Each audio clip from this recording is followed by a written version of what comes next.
Thank you for joining the Net Zero Stocktake webinar as part of Net Zero Week, the UK's Awareness Week.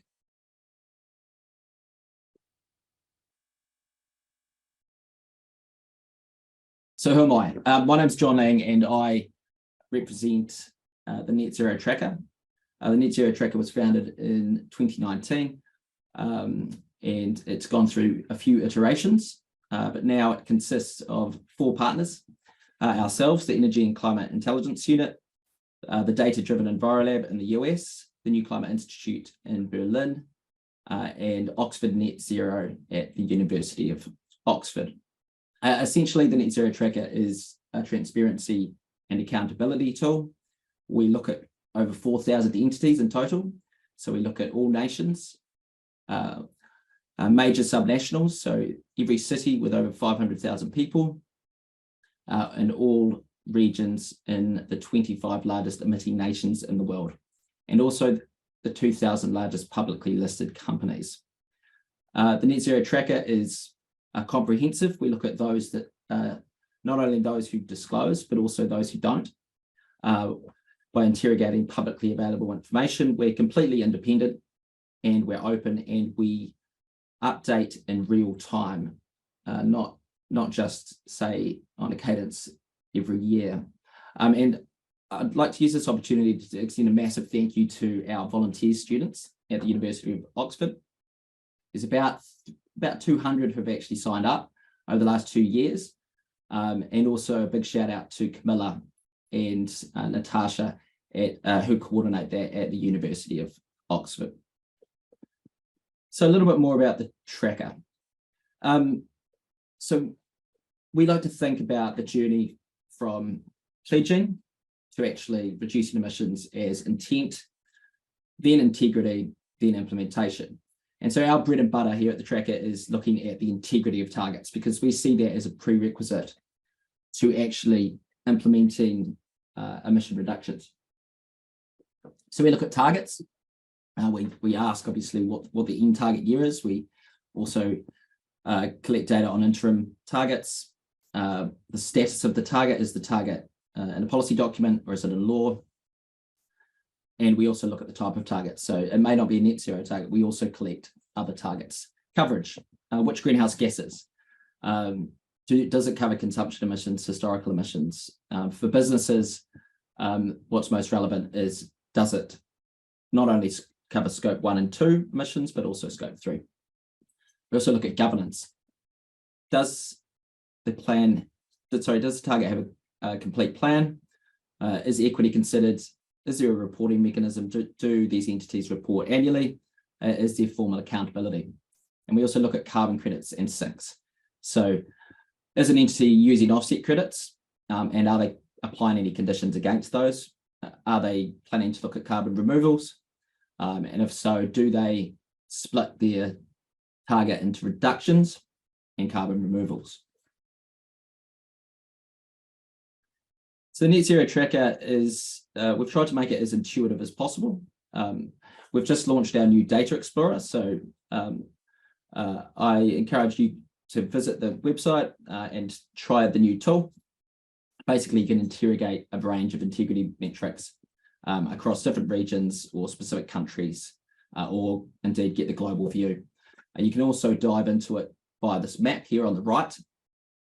And as you can see, we look at all countries, regions, and cities there. And if you scroll down a little bit, this is all on the homepage. You can have a look at our business table that looks at our 2,000 largest companies. So I think to set the scene, rather than diving into the Stocktake report that we released a few weeks ago, I think it's prudent to actually look at what good net zero looks like today.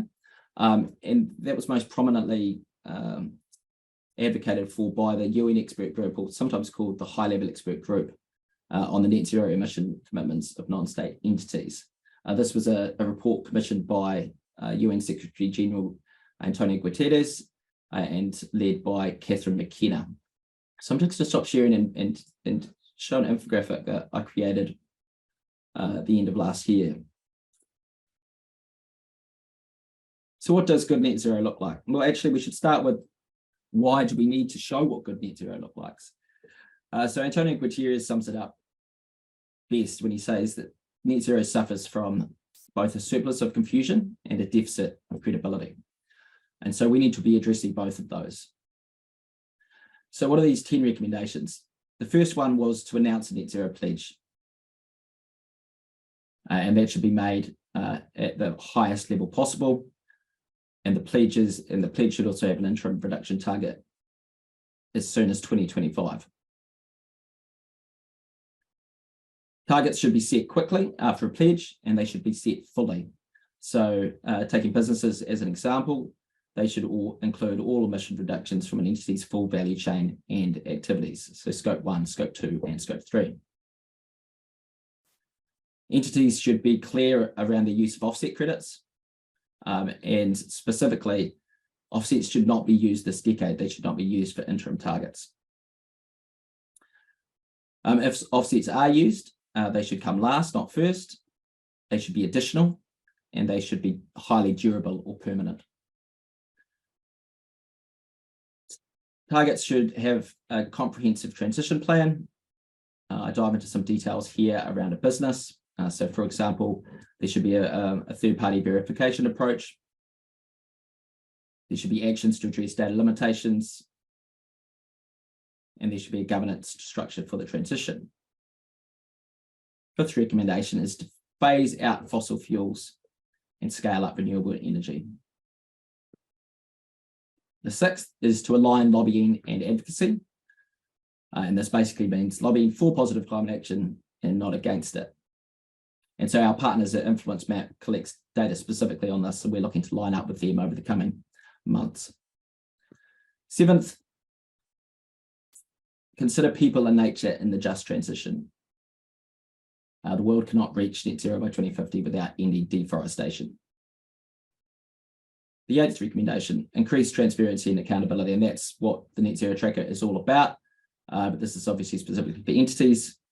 And they should report in a standardized open format and via public platforms that feed into the UNFCCC Global Climate Action Portal.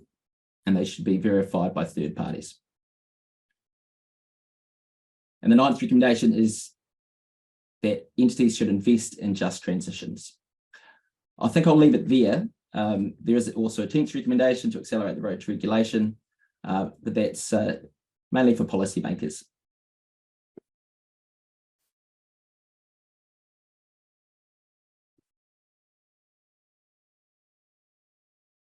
Back to the presentation.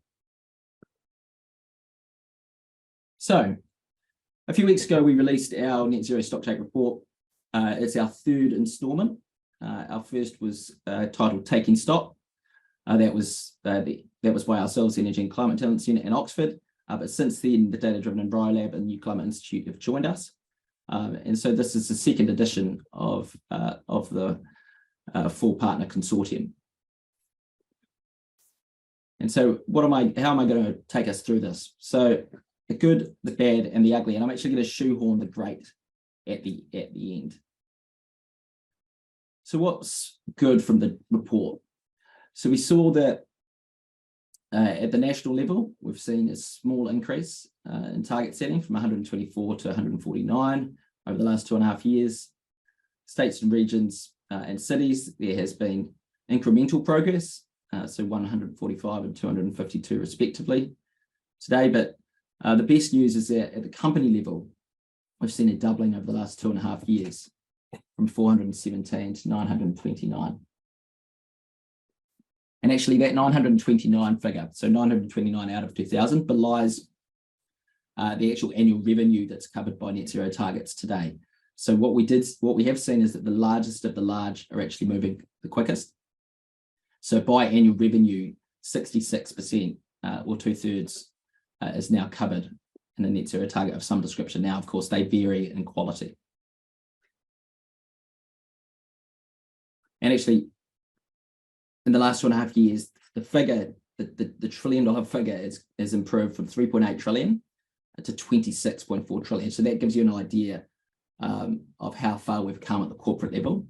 And I think it's fair to say that it's now a corporate norm. What else is good? So at the national level, we've seen remarkable progress in the progression of the status of net zero targets. 2.5 years ago, we only had 7% of targets that were either in law or in a policy document. And today that figure is 75%. So as you can see there, 15%, and this is, measured by emissions. So 15% of net zero targets globally in law. And actually that would have just bumped up a little bit because Switzerland, a couple of weeks, progressed from in policy document to in law.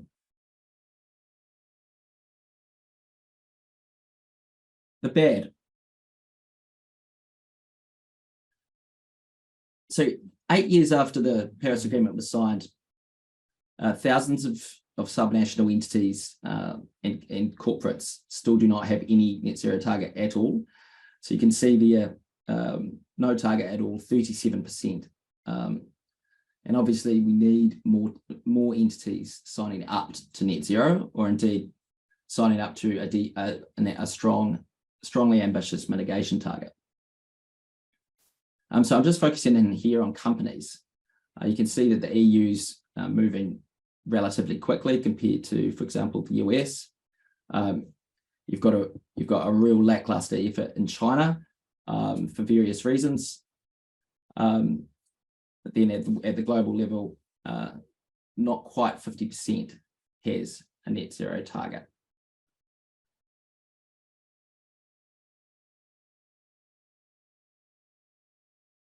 And to the ugly. So our bread and butter, as we've stated, is we look at the integrity of these net zero targets. And unfortunately, we're just not seeing the movement that we would love to see. So at the state and region level and the city level, there's been absolutely no change since last year. And just to provide a little bit of context, so we look at the minimum procedural requirements, and we use the race to zero starting line to use as those minimum procedural requirements. And so that starting line consists of having a pledge, having a plan to meet that pledge, having interim targets and showing near-term action, publishing updates and reporting at least annually, having full emission coverage. So for companies, obviously that's scope 3 as well as scope 1 and 2, and providing clarity on offsets and the conditions on those offsets. So at the company level, we've seen very incremental progress on the starting line, up to 4% from 3%. But we need these in the double digits. We need these metrics over 50% over the coming years, because as I've said, this is a prerequisite to delivery. So what else is ugly? So at the Net Zero Tracker, we're trying to align more closely with the UN expert group over the coming months and years. And I think recommendation 5 was the phase out fossil fuel recommendation. And just at the top there, just reiterating that recommendation from the UN expert group. So what we decided to do is roll out a new fossil fuel indicator across our fossil fuel companies. Now we've got 114 in the database. Ultimately, we'd love to roll out this indicator across all entities, but we just didn't have the capacity to do that before the Stocktake report. And unsurprisingly, we found that not a single one of those 114 fossil fuel companies have said that they're going to phase out fossil fuels completely this century. We did find 2 that are phasing out coal mining and 2 that are phasing out coal-fired power generation.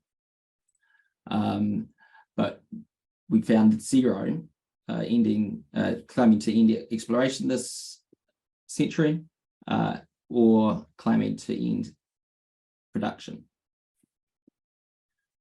And actually, this was quite an obscure or relatively obscure part of the report, but it got really got picked up by international media. It also got retweeted by Greta Thunberg and Michael Mann. So it was certainly received well. So we're looking forward to rolling this indicator out across the rest of our entities. And here's the shoehorn. So we're shoehorning in the great. So the second part of our report looked at the convergence on net zero standards globally. And what we've found, so up the top there on the left, you've got the UN expert group, but we also looked at the ISO net zero guidelines that have come out since the Glasgow UN Climate Summit, the UN Race to Zero campaign starting line and leadership practices, Science-Based Targets Initiative, and the New Climate Institute's and Carbon Market Watch's Corporate Climate Responsibility Monitor, and also a paper written by our colleagues at Oxford summing up what 33 other initiatives are doing, have aligned.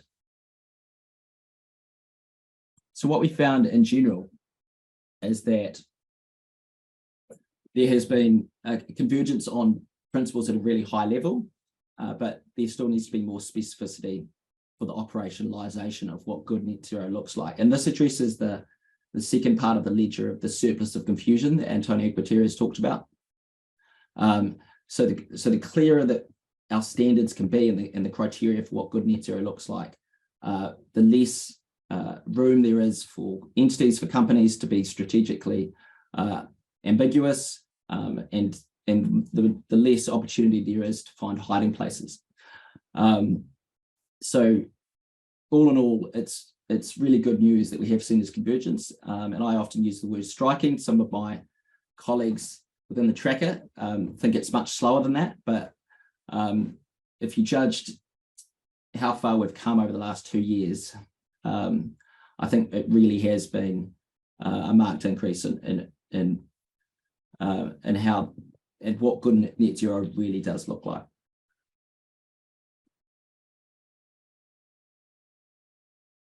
So in summary, I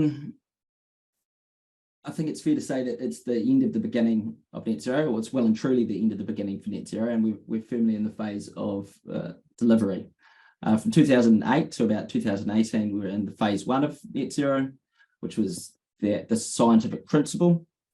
And then in 2018, the special report on 1.5 degrees propelled net zero into the limelight. And within 3 or 4 years, we had a whole proliferation of pledges. And now 92% of the global economy is covered by a net zero target, a national net zero target by GDP. So it's pretty phenomenal, but we're firmly in phase 3 and we need to deliver on these targets. So I'd love to open it. What's the time? 12:49. So I'd love to open the floor up to some questions. If you've got them, we've got 10 minutes.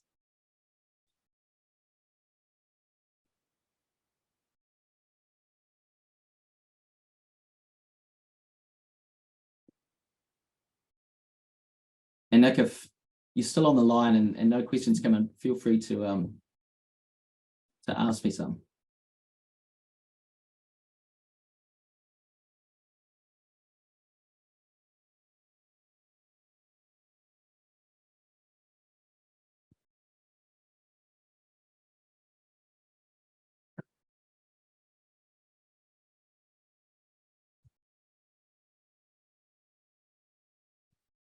So we've got one.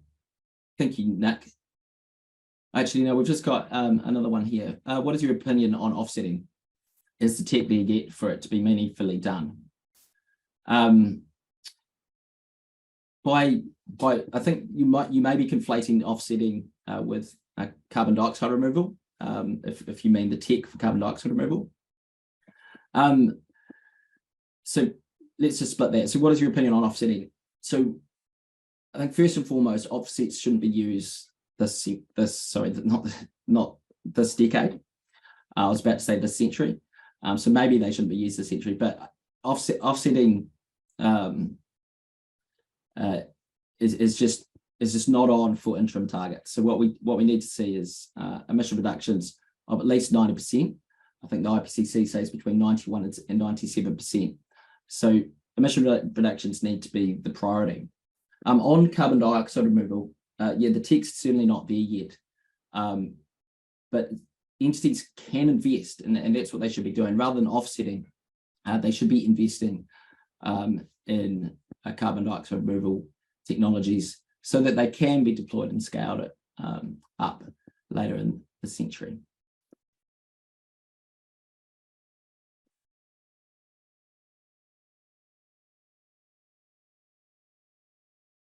To the next question, if major new climate policies such as the UN Inflation Reduction Act, sometimes known as IRA, and the EU Net Zero Industry Act that are raising money for decarbonisation being reflected in targets? I don't think they actually have. So it'd be an interesting area for some analysis this year. So looking at the EU specifically and the US to see if the ambition loop is turning. And by ambition loop, I mean that where are the causation arrows pointing? So are they top down? Are they coming from the government, or are they being driven from actors such as companies and cities and subnationals? So it will be really interesting to see that, and we are planning to do some specific ambition loop analyses this year, and so it will be interesting to see if IRA, for example, has increased ambition and especially integrity within subnationals and companies, and the same goes for the EU. Question in here from Matthew Lineker: with convergence of net zero standards, is the new ISO likely to drop anytime soon rather than just guidance? Would this help to standardise approach in your view? What is needed to get everyone to the same standard? Yes, I think so. I think I was just at a conference and speaking with an expert on ISO, on the current ISO standard for carbon neutrality, and I think there is appetite for the guidelines to assert that. I don't know what the timeline looks on that, but yeah, I'd expect that to be more formalized as a standard going forward. This is a highly developing area. Yes, we've seen striking convergence, but there are still question marks and there are still nuances around what's needed. So we should see that emerge over the coming years and crystallized as a standard.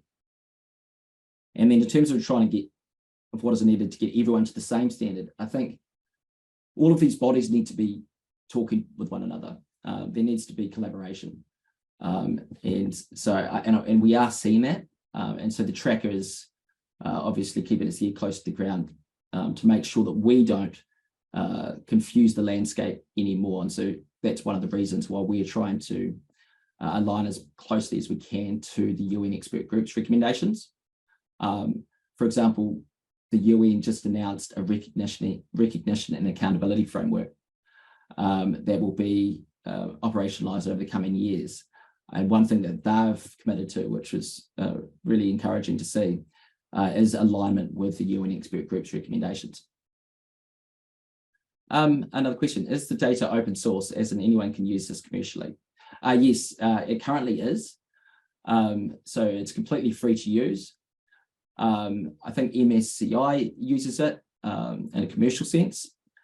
So yeah, feel free to drop us an email, but you can use it freely. Adam, do you think oil and gas companies are waiting on investment decisions and exploration decisions?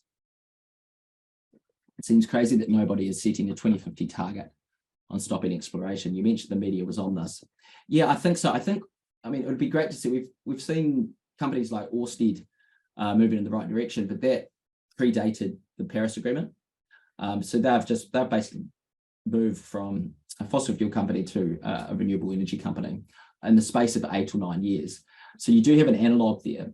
I am surprised that no fossil fuel companies whatsoever haven't said that, you know, by 2060 we will have transitioned completely off fossil fuels. So we'd love to see an alliance of the willing or an alliance of the first movers.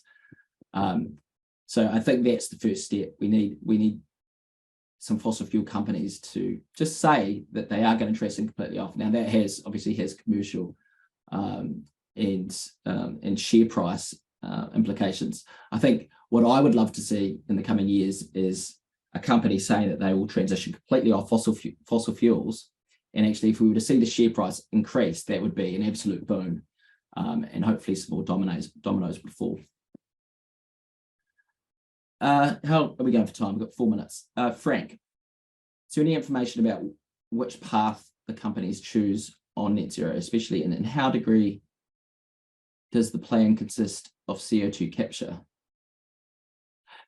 So one thing we're calling for is a separation of what an entity is trying to do in terms of reductions, but also in terms of removals.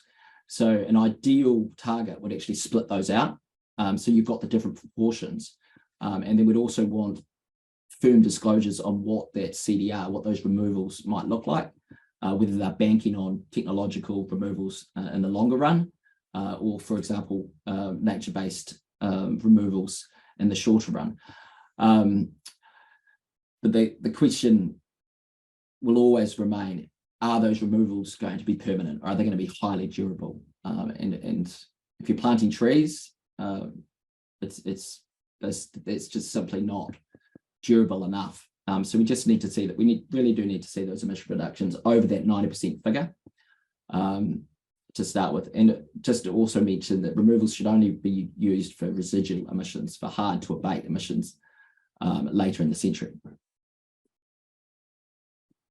How important, Gillian, how important TCFD and other reporting mechanisms in driving corporate change? Hugely important. The TCFD is percolating into other standards globally, including ISSB's reporting standards and obviously CDP. So hugely important because we need that convergence, and that convergence addresses the surplus of confusion that exists out there. I think 50% of the world, or of annual revenue globally, is now covered under mandatory disclosure, and that's going to rise to about 71%. I think once the US joins, I think the likes of South Korea, the EU with CSSD. So we have seen a lot of convergence on disclosure. There are limits, of course, to disclosure, but it's the first step. We need that transparency so that civil society and other initiatives can actually hold these entities to account. Van, and how reliable is the measurement CO2 tracking? I'm not quite sure what has been asked there. But we collect emissions data. So we use emissions data from WRI, from the Climate Watch project. So that's something we update regularly. And then Adam, not a question, just saying that he needs to go.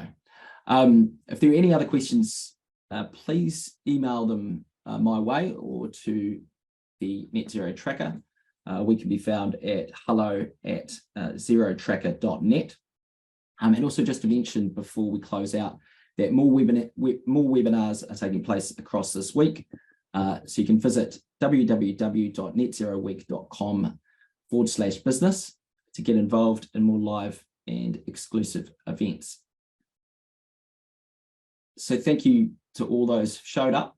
And like I said, don't be a stranger. Please reach out to the tracker if you've got any questions that we'd like to follow up with. Thank you very much.